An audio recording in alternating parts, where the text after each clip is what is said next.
Assalamualaikum warahmatullahi wabarakatuh. Bismillahirrahmanirrahim.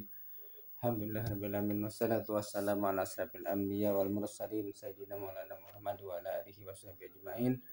Allahumma shalli ala sayyidina Muhammad al-Fatihi lima ughliqal khatim lima sabaqa nasiril haqqi bil haqqi wal hadi ila siratikal mustaqim wa ala alihi haqqa qadrihi wa miqdaril azim. Amma ba'd. Alhamdulillah, puji syukur kita tujukan kehadirat Allah Subhanahu wa taala. Allahumma shalli ala sayyidina Muhammad wa ala ali Muhammad. Salawat dan salam kita tujukan kepada junjungan kita Rasulullah sallallahu alaihi wasallam dan kepada seluruh keluarga beliau, sahabat beliau, kerabat beliau, zuriat beliau dan orang-orang yang mengikuti beliau hingga hari kiamat nanti. Alhamdulillah, pada sore hari ini kita membuat satu video yang mana video ini menginformasikan tentang pernyataan daripada Bapak Profesor Dr. Mahfudz MD tentang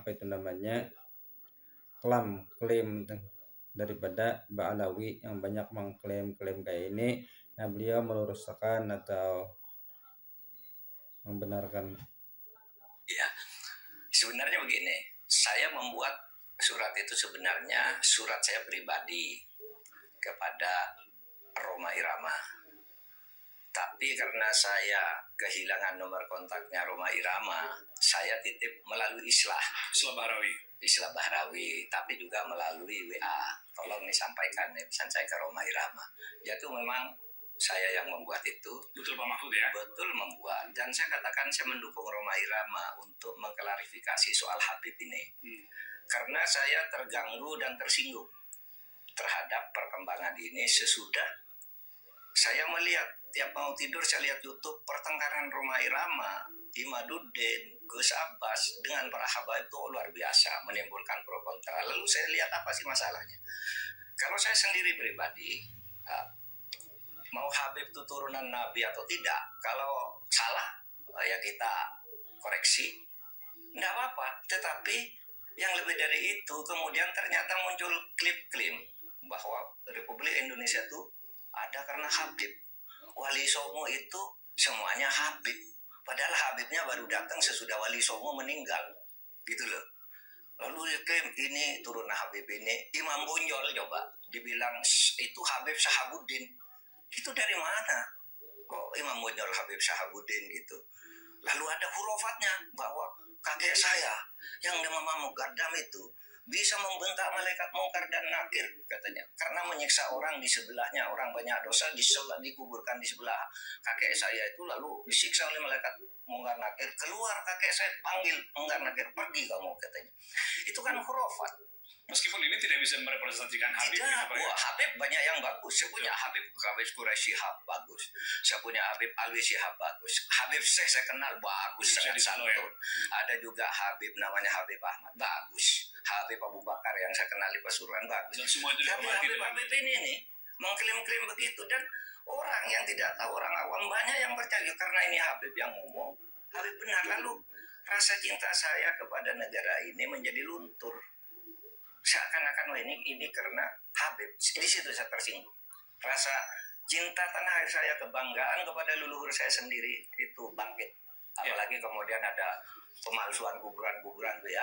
Nama kuburan biasa dibangun menjadi ini Habib ini, padahal tidak jelas siapanya. Orang bersyarat ke situ ini karena atas fatwa Habib Sipil. Ya, di surat yang beredar itu Bapak menekankan bahwa ini kemuliaan Habib pendahulu kita yang menjadi terus terang. Ya. Yang kedua muncul kelas-kelas dalam Islam. Iya, kelas-kelas itu. Kalau Habib itu lebih tinggi dari kiai. Dan itu semua ada, Mas. Ngomong itu bukan hanya ngomong begitu itu. Bukan hanya katanya, karena ketika Rhoma Irama berbicara itu, lalu ada seorang Habib muda dengan gagah, Rhoma Irama, kamu bohong, tunjukkan Habibnya siapa yang katakan gitu. Sudah, itu bukan Rhoma Irama yang membuktikan. Netizen ini Habib ini tanggal sekian bilang ini dengar, ini Habib ini sampai 7. Maksud saya tidak ada urusan Habib itu ya bagian dari kita juga, tidak apa-apa. Ya. Bangsa kita juga, tapi jangan juga dibiarkan merajalela sesukanya. Saya bilang begitu. Ada yang mengatakan kalau Indonesia ini merdeka dibuat oleh Habib ini, Bung Karno itu tanggal 17 Agustus dibantu oleh Habib siapa gitu untuk menyatakan kemerdekaan. Loh, kita tahu yang bantu tuh Jepang, namanya Maeda, iya kan? Laksamana Maeda ya. Laksamana Maeda yang menampung Bung Karno. Kalau kamu mau merumuskan kemerdekaan biar aman, tidak ada yang ganggu di tempat saya aja, di kantor dan di Maeda. Orang Jepang juga membantu, orang Belanda yang membantu kemerdekaan ada juga. Namanya siapa? Edward Weisdecker yang mendirikan 3 serangka. Ya Belanda juga. Ya orang India banyak, orang Arab non Habib banyak, orang Cina banyak. Lah kenapa? Kok lalu diklaim oleh Habib? Ya kita sendiri yang paling dominan, yang lain tuh yang membantu. Kan gitu kalau saya ya, rasa nasionalisme saya. Itulah sebabnya saya dukung Rhoma Irama. Ya. Gitu aja saya nggak punya. Klarifikasi Pak supaya perdebatannya tidak mana-mana ya. Iya. Baik Pak Ahud, terima kasih Pak. Ya. Kelompok intoleran dan kelompok radikal terorisme hingga kini masih seringkali memanfaatkan rumah-rumah ibu.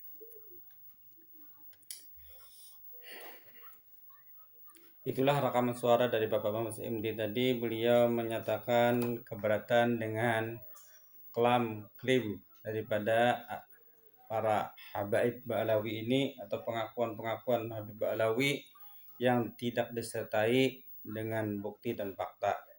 Inilah yang kami informasikan di dalam channel YouTube kami ini. Mudah-mudahan kita bisa berbagi wawasan, berbagi informasi agar lebih mengetahui apa yang terjadi di negara kita ini. Silahkan bagi Anda yang sepaham dengan pendapat dengan Profesor Dr. Mahfuz MD untuk berkomentar, dan Anda yang tidak sepaham juga silahkan untuk berkomentar, tapi komentarnya yang santai-santai saja, yang memberikan